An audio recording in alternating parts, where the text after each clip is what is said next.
Are you dreaming of visiting Switzerland? Planning a trip to Switzerland is very exciting, but it can also be overwhelming.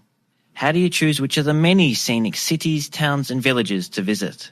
Which mountaintop excursions should you take? And what's the best way to get around Switzerland? And of course, how much of the country can you realistically see within your time frame? If you've asked yourself any of these questions, this is the podcast for you. This is the Holidays to Switzerland travel podcast, and in each episode, your host Carolyn Schonnefinger chats with Swiss travel experts to answer your most commonly asked questions, provide practical tips, and take you on a virtual visit to the most popular destinations, and of course some hidden gems to help you plan your dream trip to Switzerland. And you'll hear plenty of conversations about Swiss cheese and chocolate too.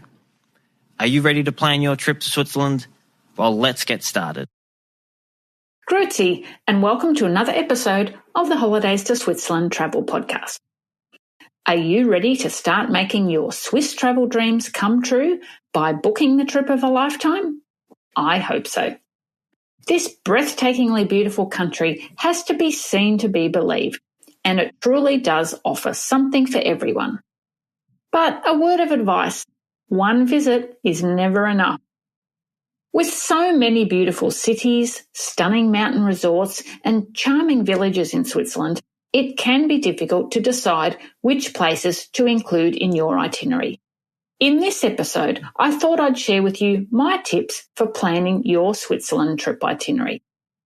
In this episode, you'll learn the tools and resources I use when I'm planning my own itineraries, how to decide which places to visit.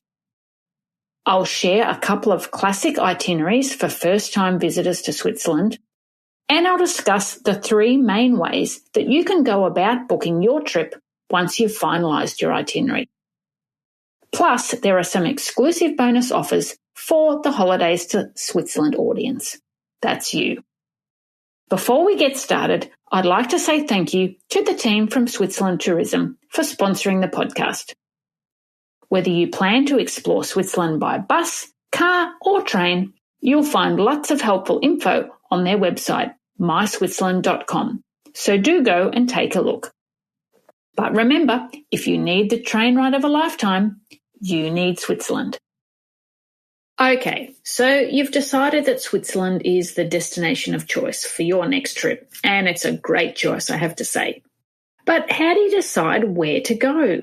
You've probably seen plenty of beautiful photos on Instagram and Pinterest, maybe looking through guidebooks and on blogs and so forth. And there's just so many places that you're pretty overwhelmed and you're just wondering, how on earth am I going to fit all these places into my itinerary?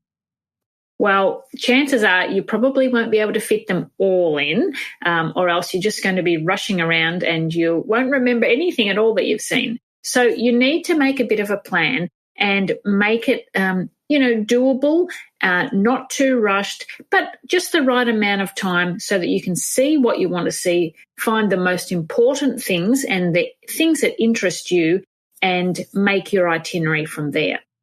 So what I usually do is throughout the year, if I'm thinking, okay, I've got a trip coming up next year or in 9 months or 6 months or whatever, whenever I see something that appeals to me, I make a note of it on my phone, or I'll take a screenshot and save that into my photos. So I've got a bit of a reference there when I'm ready to sit down and start planning my itinerary. I've got kind of a starting point.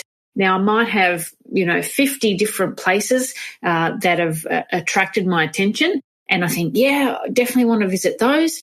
So at least I've got something to start with. Now, I'm going to have to whittle it down, of course, because I'm never going to be able to fit all those places into a trip, even if I went for a whole year. And for most of you listening, probably, 1, maybe 2 weeks is generally about the average amount of time that you'll have to visit Switzerland.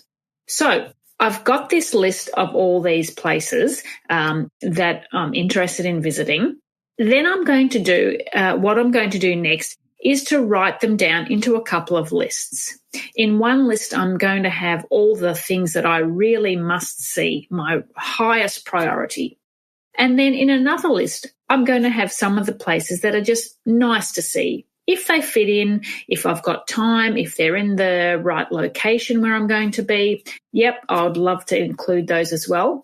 But at least now I know what places and what excursions and what activities are the highest priority for my trip. Then I'm going to have a think about the logistics. How much time do I have for my whole trip? How am I going to travel around Switzerland? And what time of year am I planning to go? Because this can have a bit of a, you need to take this into account. For instance, in winter and the cooler months, there's going to be less daylight hours. Some places might close earlier than normal. So you need to take that into consideration. Once I've got all these lists of the things that are must-sees and nice-to-sees, and I know a bit more about my trip, how long I'm going to spend in Switzerland, etc., then what I do is I spread out a map and I mark all those places on the map. Now, I really am a bit of a map nerd. I love nothing more than getting out the map and just poring over it and seeing, where everything's located. So with the map on the floor, you can do this online if that's how you work, or if that works better for you. But I love to get an actual physical printed map, spread it out on the floor, and mark off all the places that I want to see.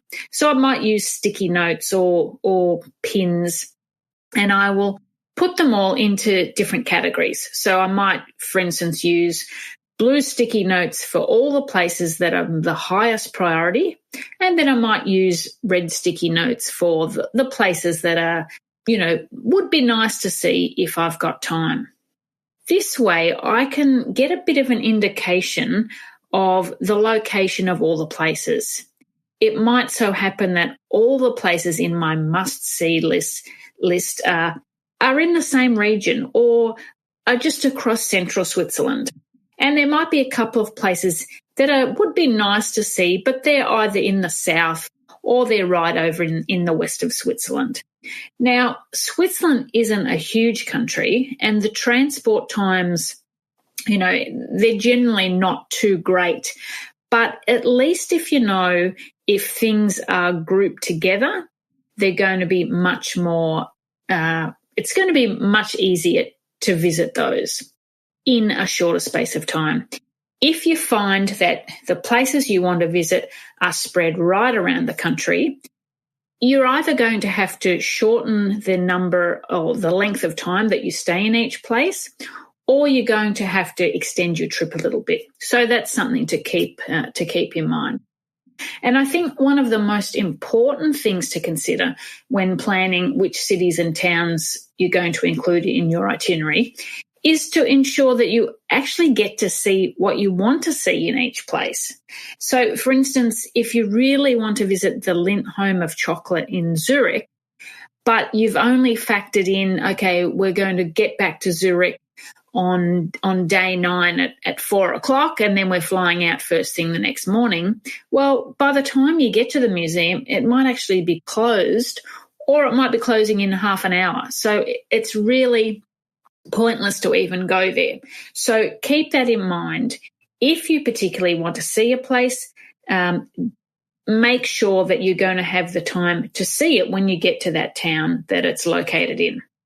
And on a similar note, cable cars often finish operating for the day around 5 p.m. in the afternoon. So if you're arriving in a mountain village late in the afternoon, you may not have time to actually go up on the cable car to the mountaintop, have a look around, and then come back down again, because there just may not be the time to do that. So definitely keep that in mind as well.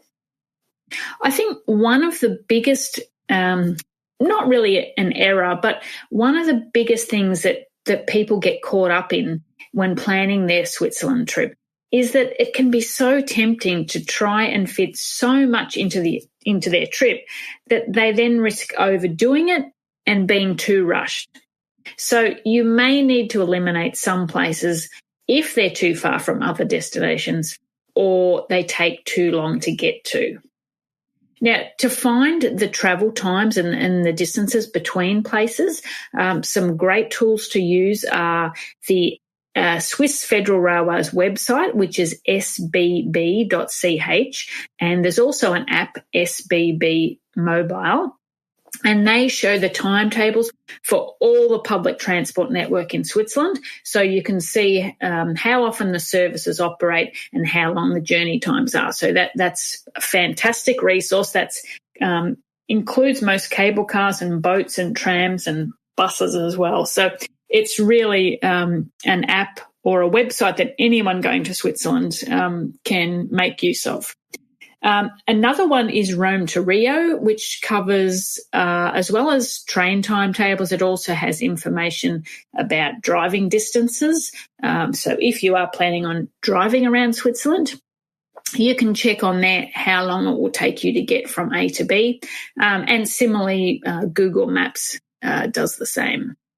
One of my biggest tips when planning your itinerary is to ask yourself, is your itinerary realistic, or are you cramming too much in? If you plan to visit Jungfrau Joch or the Matterhorn Glacier Paradise, for instance, it's wise to allow more time than you think you'll need for your visit. You're going to be at a higher altitude, and that means you need to slow down and not rush around. So build an extra hour or two into the time you set aside for that activity. If you've spread that map out and there's just way too many pins marking those must-see and nice-to-see places, and you're still a bit overwhelmed, then I've got a couple of classic itineraries to share with you that might give you a good head start in planning your own itinerary. The first is a 7-day itinerary. It can be started and finished anywhere in Switzerland, but for the point of this exercise, let's say that you're arriving and ending in Zurich. The first 2 nights are spent in Lucerne, then you have 3 nights in Interlaken or the Jungfrau region, followed by 1 night in Zermatt, before returning to Zurich. This ticks off 3 of the most popular destinations in Switzerland. One comment I would make is that please, if you do decide to do this, please make sure you allow at least half a day in Zermatt so that you can do one of the amazing mountain excursions there to get really up close to the Matterhorn. Another classic itinerary is what's known as the Grand Train Tour. This is an 8-day itinerary, but ideally you would spend longer because it visits a lot of different places, and it would be great to be able to stay in at least some of them for 2 nights rather than 1. Again, the itinerary can be started and finished anywhere within Switzerland, and you would then make your way to the first overnight stop, which is Interlaken. The itinerary then includes 1-night stays in Montreux, Zermatt, St. Moritz, Lugano, Lucerne, and St. Gallen. And along that itinerary, you'll be using all of the different panoramic trains. So it really is a great itinerary to give you a very good overview of Switzerland. But as I said, if you can spend more than the 7 nights, 8 days, I highly recommend you do. Now, there's no best itinerary. Your itinerary should be one that suits your interests, not what someone else tells you you should be seeing. And back on episode 37 of the podcast, my guest Gary Martin made a really wonderful comment. He said, your trip should be about seeing and doing what resonates with you, not ticking off the attractions on someone else's bucket list. So keep that in mind. Just because you keep seeing a photo of a destination on Instagram, that doesn't mean you have to include it in your itinerary if it really doesn't appeal to you. Once you've decided on your itinerary, when it comes to making all the arrangements for your trip, there are 3 main options that travellers choose from. The first is the DIY approach. Here you research, plan and book everything yourself, including your transport, your accommodation, your excursions. Now, it definitely takes a lot of time, but for many folks, planning a trip is almost as much fun as taking the trip. We've got heaps of helpful resources on our website, holidaystoswitzerland.com, which cover every aspect of trip planning, including the different transport passes, driving guides, details about mountain excursions, accommodation, and we even have an itinerary section. If you're planning a DIY trip, you'll likely spend hours researching. You'll use multiple booking sites and you'll make payments to a number of different suppliers. It's a lot of work, but it can be very, very rewarding.